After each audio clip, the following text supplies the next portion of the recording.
In 1977, humanity did something unusual. We selected 116 images and sent them into space. Not as art, not as history, but as an introduction, a way of saying this is who we are. These images were placed on NASA's Voyager Golden Records, two identical phonograph records, a 12-inch gold-plated copper disc. The existence of the Golden Record is inseparable from the missions that carried it. Voyager 1 and Voyager 2 were launched in 1977, with the primary objective of studying the outer planets of our solar system. As they travelled outward, both spacecraft conducted detailed observations of Jupiter and Saturn, revealing complex atmospheric systems and previously unknown features. Voyager 2 continued even further, becoming the only spacecraft in history to visit Uranus and Neptune, and remains the only mission to have observed these planets up close. Even after completing their primary scientific objectives, both spacecrafts continued their journey. Today they are travelling at speeds of approximately 17 km per second, sending data back to Earth from the edge of interstellar space. Voyager 1 has already crossed into interstellar space, with Voyager 2 following behind. They will continue moving unless they encounter something that alters their path. While space is largely empty, there remains a small possibility that they could one day pass near another star system, collide with an object, or be discovered by another form of intelligent life. This possibility, however unlikely, is not without precedent. Earlier missions such as the Pioneer probes included plaques designed to communicate basic information about humanity. The Golden Records builds on this idea, but with far greater complexity. Etched onto the record is a small inscription: "To the makers of music, all worlds, all times." These records, alongside photos, contain sounds like footsteps and laughter, and the inspirational message: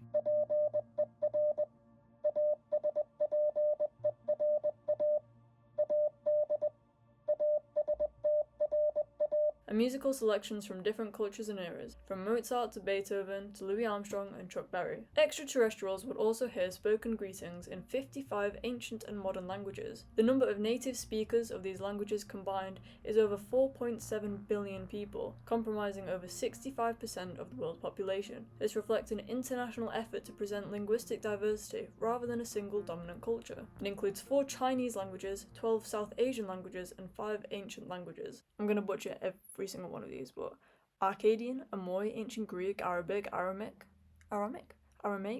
Armenian, Bengali, Burmese, Cantonese, Czech, Dutch, English, French, Ganda, German, Gujarati, Hebrew, Hindi, Hittite, Hungarian, Ila from Zambia, Indonesian, Italian, Japanese, Canada, Korean, Latin, Mandarin, Marathi, Nepali, Nji, Nyanja, Oriya, Persian, Polish, Portuguese, Punjabi, Quechua, Rajasthani, Romanian, Russian, Serbian, Sinhala, Sotho, Spanish, Sumerian, Swedish, Telugu, Thai, Turkish, Ukrainian, Urdu, Vietnamese, Welsh, and Wu. I pronounced like 5% of those correct, but okay. At first, these greetings seem simple and sweet, something an alien would definitely respond to. Paz e felicidade a todos. 各位好嗎？祝各位平安、健康、快樂。 Salvete quicumque estis, bonam erga vos voluntatem habemus, et pacem per astra ferimus. Sincere greetings from Vietnam, or welcome beings from beyond the world from Poland.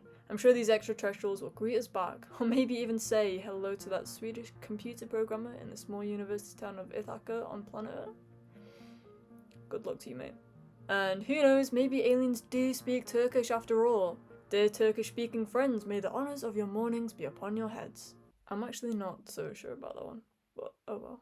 You know what, I'm sure that they'll come for lunch, only if they're free though. Friends from space, how are you all? Have you eaten yet? Come visit us if you have time. But wait, did you notice that? There's a pattern, a singular 5-letter word pattern. Peace. That feels coincidental, right? A significant number of these messages explicitly reference peace. 11 of them directly use the word, and 15 in total carry similar meanings, expressing goodwill, harmony, or a hope for a coexistence. Now that's a recurring theme to pick up on, repeated across cultures in a time so politically and ideologically divided. 27% of messages call for a peace. And I don't think this is a reference from the I Come in Peace from the 1951 film The Day the Earth Stood Still.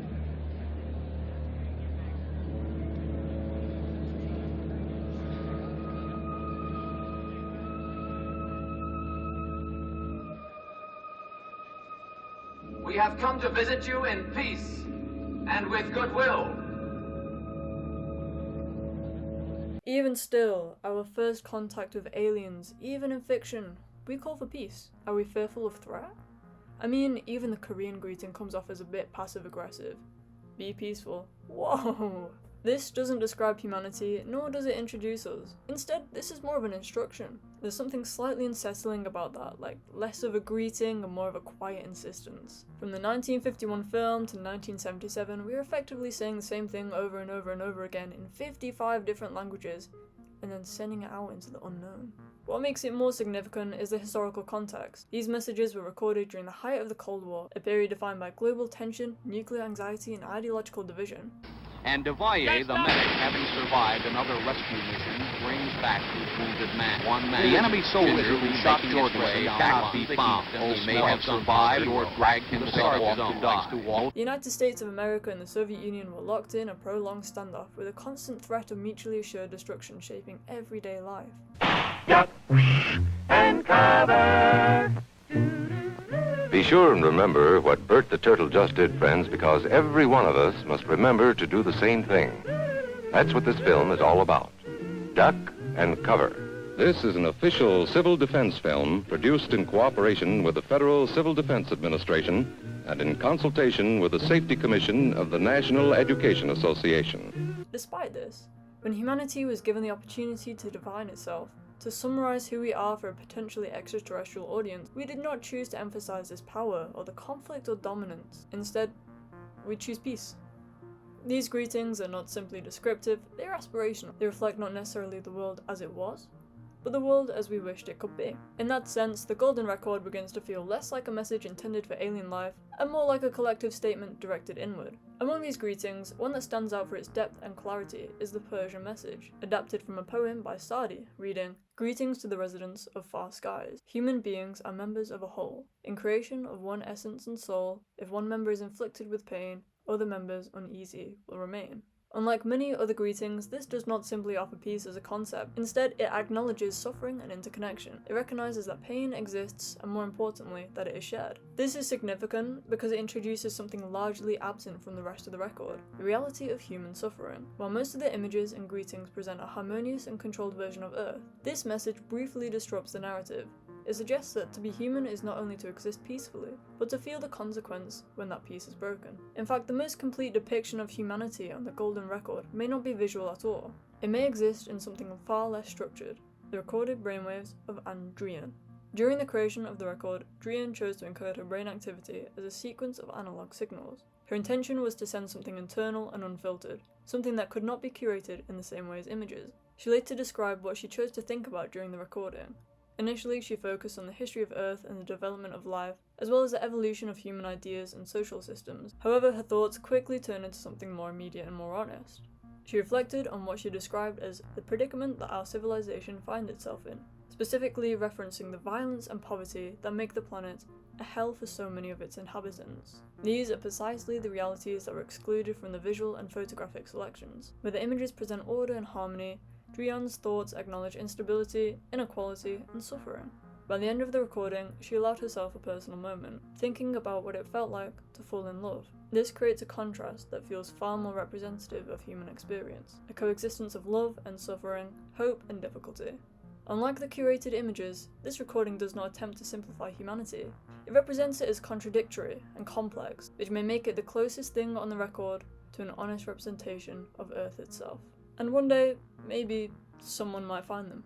The assumption is that this was a message to aliens, but it doesn't really feel like one, because if you look closely, it feels much more like a message to ourselves. They show images carefully chosen. They show human anatomy, scientific diagrams, architecture, nature, daily life.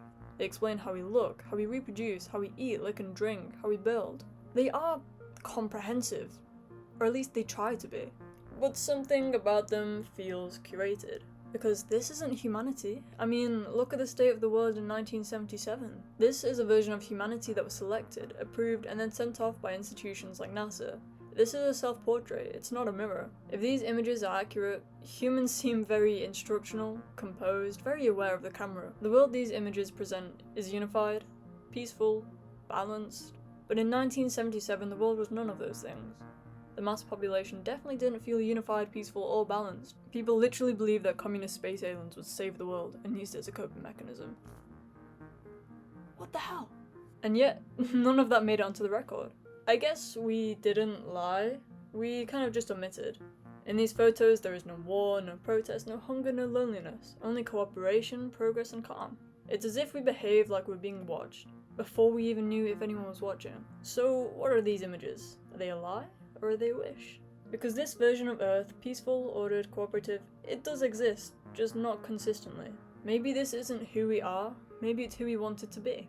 Because the real Earth of 1977 looked different. It was divided, unequal, tense. There were wars, political unrest, communities being ignored, displaced, and silenced. People living entirely different lives that would never be considered representative. When all of these elements are considered together, the greetings, the images, the sounds, and even the encoded thoughts, a consistent theme begins to emerge. Humanity chose to present itself as peaceful, unified, and cooperative, even during a time defined by tension and division. This does not necessarily mean that the record is dishonest, but it does suggest that it is selective. The repeated emphasis on peace indicates that peace is not simply a characteristic of humanity. Instead, it is an aspiration. It is something that we value, even when we fail to achieve it. In this way, the Golden Record becomes less of a message sent outward, and more of a reflection directed inward. It captures not just what humanity is, but what it hopes to be. And perhaps that is the most honest thing that it contains. Not a perfect image of Earth, but a persistent collective desire to become something better than what we are. And it is still out there, carrying a version of Earth that no longer exists, and maybe never did. And if they are ever found, they won't discover humanity. Only the story that we chose to tell about it. I wonder which images and songs we would have chosen if we did it again today. Maybe We Are Charlie Kirk. Maybe Photos of Charlie. Maybe Harambe.